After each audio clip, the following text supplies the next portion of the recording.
Morning friends. तो आज हम हमारे steel design of steel structure के नेक्स्ट लेक्चर में हम पढ़ेंगे फेलियर ऑफ प्लेट्स के बारे में कि फेलियर ऑफ प्लेट्स कितने टाइप का होता है और किस तरीके से हम प्लेट्स के फेलियर्स को अवॉइड कर सकते हैं। तो हमने लास्ट लेक्चर तक जो कवर कर लिया था वो हमने कर लिया था। स्ट्रेंथ ऑफ बोल्ट्स हमने देख लिया था। हमने स्ट्रेंथ ऑफ बोल्ट की हमने जो बात की थी वो हमने लास्ट लेक्चर में कंप्लीट कर ली थी। अब हम देखने जा रहे हैं failure of plate. Failure of plate में जो फर्स्ट फेलियर होता है वो होता है शेयरिंग फेलियर ऑफ प्लेट। मतलब शेयरिंग में अगर प्लेट फेल हो रही है तो हम उसको किस तरीके से प्रिवेंट कर सकते हैं, हम किस तरीके से शेयरिंग में प्लेट को फेल होने से बचा सकते हैं। So it is avoided by providing sufficient edge distance. हम क्या करते हैं, सफिशिएंट एज डिस्टेंस देके हम उस टाइप के फेलियर को प्रिवेंट कर सकते हैं। और एज डिस्टेंस जो हमारी होती है वो मैं आपको पहले भी बता चुका था, डायग्राम से समझा चुका था कि एंड एज पिच और गेज डिस्टेंस क्या होती है। तो एज डिस्टेंस क्या होती है हमारी, अगर इस तरीके से हमारे पास कोई प्लेट है और इस पर ये बोल्ट है और दो फोर्स लग रहे हैं, एक पी फोर्स इधर और एक पी फोर्स इधर, इक्वल एंड अपोजिट दो फोर्स लग रहे हैं। तो सेंटर ऑफ रिवेट से और प्लेट के लास्ट एलिमेंट तक की जो ये डिस्टेंस होती है इसको हम बोलते हैं एज डिस्टेंस। और ये किस तरह होती है, ये होती है perpendicular to the direction of force. Distance perpendicular to the direction of force from center of rivet to end element of the plate is called edge distance। और एज डिस्टेंस अगर हम सफिशिएंट दे दें तो हम शेयरिंग में plate को fail होने से बचा सकते हैं। दूसरा हम बात करते हैं यील्डिंग ऑफ प्लेट। सेकंड हम बात करते हैं किसकी, यील्डिंग ऑफ प्लेट की। तो देखिए सेकंड हम बात करते हैं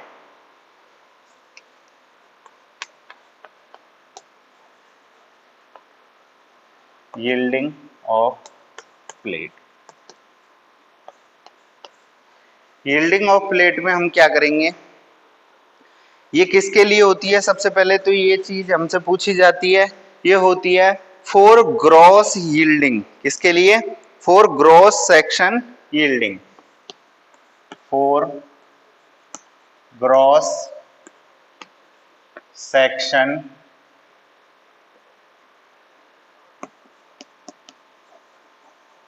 फॉर ग्रॉस सेक्शन यील्डिंग। और ग्रॉस सेक्शन यील्डिंग के लिए जो फॉर्मूला यूज करते हैं हम यील्डिंग स्ट्रेंथ का, वो करते हैं हम T D G equal to F Y A G upon gamma M O. अब ये वैल्यूज होती क्या है उनके बारे में हम बात करेंगे। ये है tensile strength, yielding strength of plate. अब ये किस तरीके से design tensile strength in gross section yielding. तो हम सबसे पहले बात करते हैं कि टी डी जी क्या है, वेयर टी डी जी ये क्या है, ये है हमारी design tensile strength in gross section yielding. Design tensile strength in gross section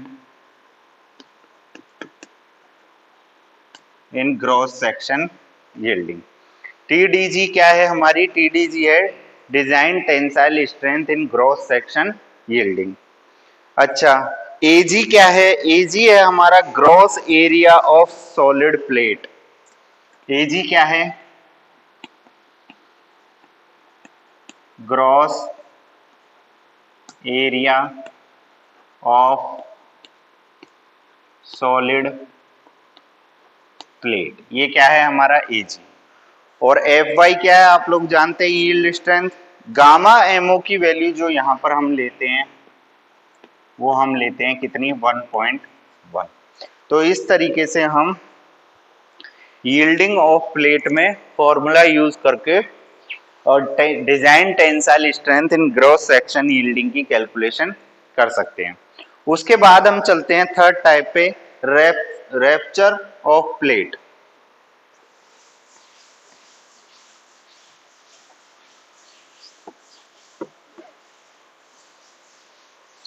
failure of plates में जो हमारा थर्ड टाइप है वो है rapture of plate. Type 3 rapture of plate, ये क्या है? तो देखिए, रैप्चर ऑफ प्लेट के लिए फॉर नेट सेक्शन रैप्चर क्यों यूज कर रहे हैं, किसका निकाल रहे हैं हम? For net section rapture. Net section rapture जो हम निकालते हैं किसी भी प्लेट एलिमेंट के लिए, उसके लिए जो हम फॉर्मूला यूज करते हैं, design tensile strength in rapture, design tensile strength in rapture TDN। ये क्या है? Design tensile strength in rapture. इसका फॉर्मूला होता है 0.9 FUAN, 0.9 FUAN upon gamma M1, gamma M1। अब ये देखिए ये सब क्या है, इनकी हम बात करते हैं। सबसे पहले TDN क्या है? TDN है design tensile strength in rupture, where TDN design tensile strength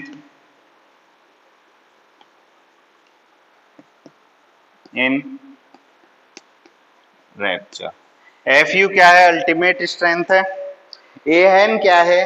effective net area of section, effective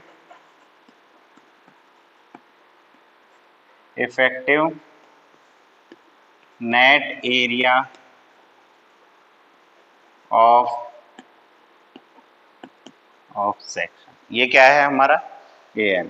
तो इस तरीके से हम प्लेट एलिमेंट के लिए डिजाइन टेंसाइल स्ट्रेंथ रैप्चर में कैलकुलेट कर सकते हैं इस फॉर्मूले का यूज करके, जो हमें कहता है 0.9 FU। FU क्या है? अल्टीमेट स्ट्रेंथ है। AN क्या है? Effective net area of section है। और गामा M1। ठीक है, इसके बाद हम चलते हैं आगे, जिसमें हम देखेंगे ब्लॉक शियर फेलियर क्या होता है प्लेट के लिए। फोर्थ होता है हमारा, वो है ब्लॉक शियर फेलियर। चलिए देखते हैं।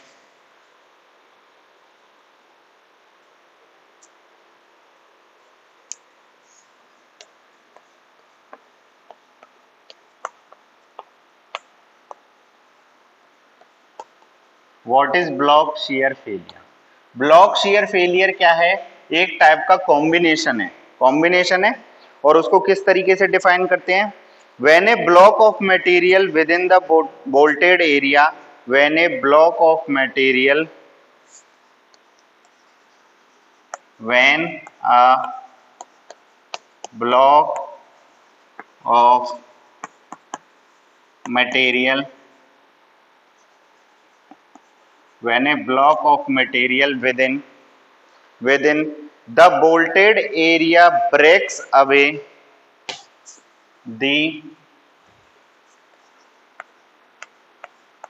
the bolted area breaks away the bolted area breaks away from the remainder portion of the section, from the remainder section of the portion, from the remainder section of the portion of the section of the failure is term of the section of the failure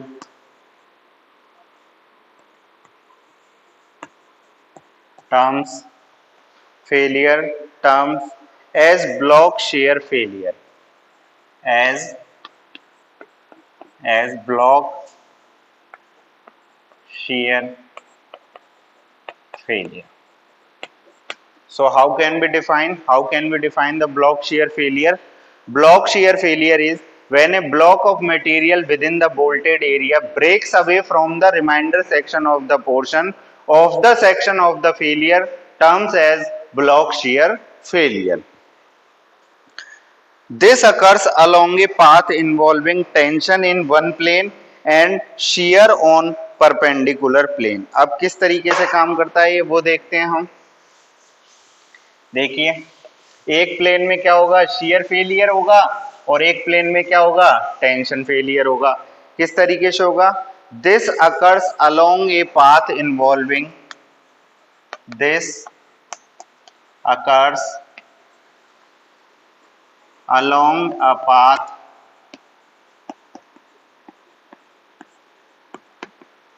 involving tension in one plane, tension in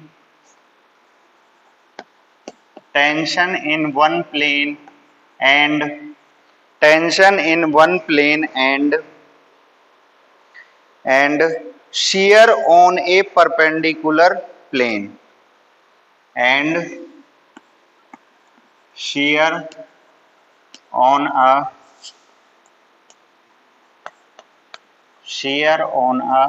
perpendicular plane. क्या होगा, एक portion में तो होगा tension और एक portion में होगा shear. Along a path involving tension in one plane and shear on a perpendicular plane is called block shear failure. अब block shear failure में जो डिजाइन टेंसाइल स्ट्रेंथ निकालते हैं, वो मिनिमम होती है किसका, shear yielding and tension rapture या shear rapture and tension yielding का. तो उसको देखते हैं हम. ब्लॉक shear फेलियर में जो TDB डिजाइन टेंसाइल स्ट्रेंथ है, जो TDB है design tensile strength, minimum of किसका मिनिमम होगी, या तो मिनिमम किसका होगी, shear yielding या tension rapture. shear yielding and tension rapture, या फिर क्या होगा, shear रैप्चर होगा एंड टेंशन में क्या होगी, यील्डिंग होगी. तो इस तरीके से डिजाइन टेंसाइल स्ट्रेंथ जो हम निकालते हैं ब्लॉक shear फेलियर के अंदर, वो कैसे होगी, shear yielding and tension rapture या shear rapture and tension yielding, इनमें जो आएगी हम उसकी वैल्यू को देखते हैं. अब देखो, shear yielding या टेंशन रैप्चर के लिए जो फॉर्मूला है, पहला ये है फर्स्ट, इसके लिए हम देख लेते हैं. shear रैप्चर या टेंशन yielding में जो फॉर्मूला हम यूज करते हैं, वो हम यूज करते हैं Fy एरिया एवरेज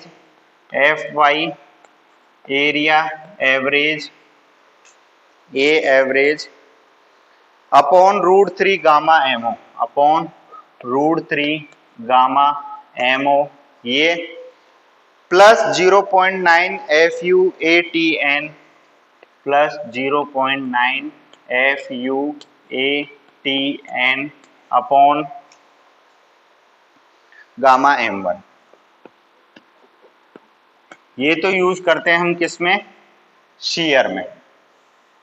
ये तो हम किसमें यूज करते हैं, shear में. अगर हम इसकी बात करें shear रैप्चर की, तो इसमें हम जो फॉर्मूला यूज करते हैं वो यूज करते हैं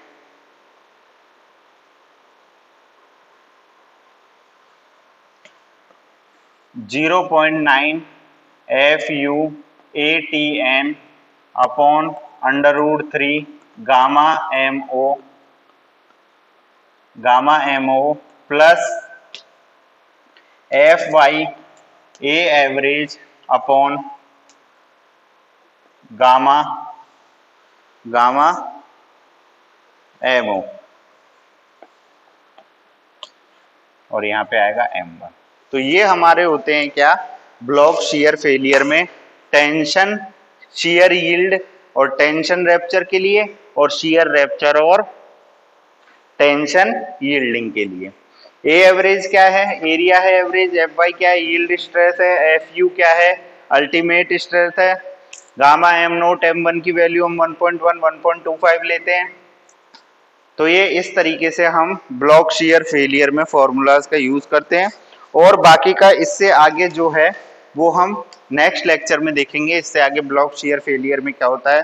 block shear failures occur in joints made with high strength bolt where few bolts are required for making the connection.